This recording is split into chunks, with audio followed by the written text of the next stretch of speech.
নমস্কার তোমাদের সবাইকে সানা স্মাইল এডুকেশন সেন্টারে স্বাগত জানিয়ে আজকের ক্লাসটি শুরু করছি। আজকে তোমাদের সঙ্গে আলোচনা করব তোমরা যারা ষষ্ঠ শ্রেণীর দ্বিতীয় পর্যায়ক্রমিক মূল্যায়ন পরীক্ষা দেবে তোমাদের জন্য রায় ও মার্টিন প্রশ্ন বিচিত্র থেকে আজকে সমাধান করব ষষ্ঠ শ্রেণীর ইতিহাস বিষয় মডেল নাম্বার 6 অর্থাৎ 6 নম্বর স্কুলের যে সমস্ত ছোট ও বড় প্রশ্ন আছে তার সমস্ত প্রশ্নের উত্তরের সমাধান করে দেখাবো। চলো দেরি না করে মূল বিষয়ে যাওয়া যাক। দেখো কি আছে, একে মেঘালিতে বলা হয়, উত্তরটা লিখবে পাথরের সমাধিকে, অপশন বি। দুই দেখো ঋগ্বেদে রাজা ছিলেন গোষ্ঠীর প্রধান, অপশন এ। তিনে দেখো বৈদিক সমাজে পরিবারের প্রধান ছিলেন বাবা, অপশন সি। চারে দেখো মহাজন পদ গড়ে উঠেছিল, উত্তরটা লিখবে অপশন বি, খ্রিস্টপূর্ব 6ষ্ঠ শতকে। পাশে দেখো পার্শ্বনাথ ছিলেন, উত্তরটা লিখবে জৈন তীর্থঙ্কর, অপশন সি। 6 দেখো আর্য সত্য কোন ধর্মের অংশ, উত্তরটা লিখবে বৌদ্ধ ধর্ম, অপশন এ। 7 দেখো গৌতম বুদ্ধ জন্মগ্রহণ করেছিলেন শাক্য বংশে, অপশন সি। 8 দেখো বৌদ্ধ ধর্মের প্রধান গ্রন্থ, উত্তরটা লিখবে ত্রিপিটক, অপশন এ। 9 দেখো প্রথম বৌদ্ধ সম্মেলন অনুষ্ঠিত হয় রাজগৃহে, অপশন এ। 10 দেখো দক্ষিণ ভারতের একমাত্র মহাজন পদ ছিল অসমক, অপশন এ।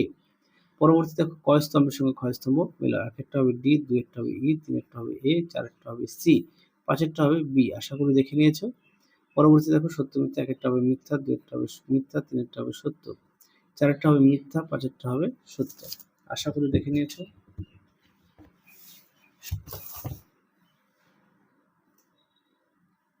পরবর্তী প্রশ্ন দেখো কি আছে, নিচের প্রশ্নগুলোর উত্তর দাও। একে আছে ভারতের উপমহাদেশে সোনার মুদ্রা কে চালু করেন, উত্তর লিখবে ভীমকত বিশেষ।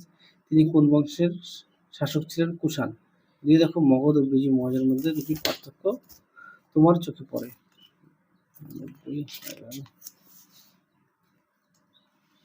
দেখো মগধ ও ব্রিজের মধ্যে পার্থক্য তোমরা অবশ্যই পড়ে নিয়ে লিখবে।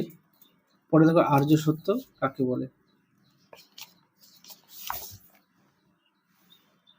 দেখো আর্য সত্য।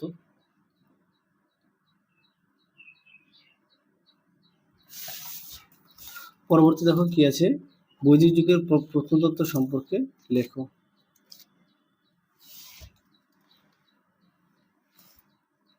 দেখো প্রশ্ন উত্তরটি।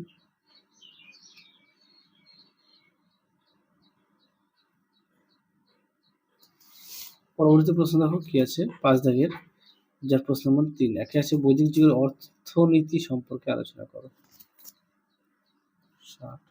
3 দেখো উত্তরটি।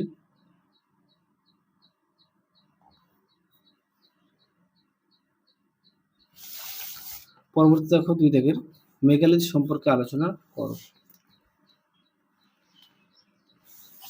এই প্রশ্নের উত্তরটি তোমাদের পাঠ্য বইতে 61 পেজে পেয়ে যাবে, তোমরা একটু দেখে নিও। পরবর্তী প্রশ্ন হবে চতুর্যাম ও পঞ্চম মহাভারত।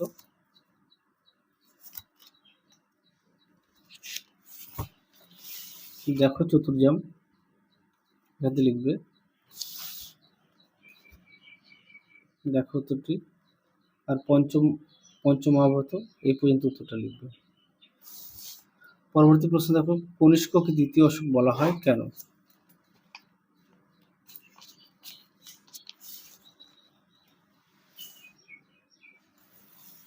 দেখো প্রশ্ন উত্তরটি তোমরা এখান থেকে লিখবে, এই পর্যন্ত লিখবে।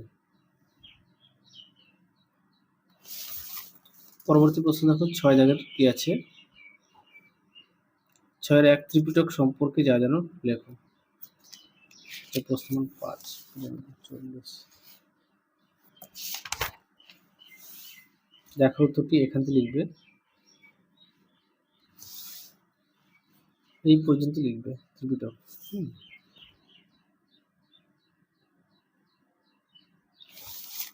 পরবর্তী দেখো চারবাক ও আজীবক কারা।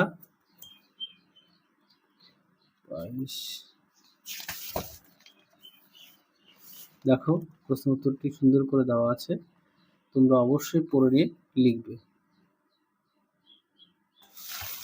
পরবর্তী দেখো কি আছে, বৈদিক যুগে পড়াশোনা ও বিজ্ঞান চর্চা সম্পর্কে লেখো। এটা পাঠ্য বইতে পেয়ে যাবে পৃষ্ঠা নম্বর 51। হ্যাঁ, তাহলে চলো আজকের মতো এখানে সমাপ্ত করছি।